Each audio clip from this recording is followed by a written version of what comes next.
Hi, today I'm for the new Realme GT2 and I'll show you the fingerprint scanner test on this device.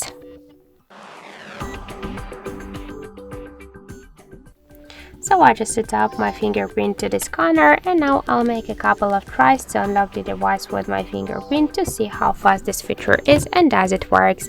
So let's start. 1, 2, 3, 4, 5. As we can see, the fingerprint scanner works here fast and correct, and we just simply unlock the device. But to unlock it, you just should hold for a while the finger on the scanner, not just simply touch it. So we should just keep our finger on the sensor for a second, and after that we just successfully unlock the device. So that's it. Thank you for watching, and if you find this video helpful, don't forget to leave a like, comment and to subscribe our channel.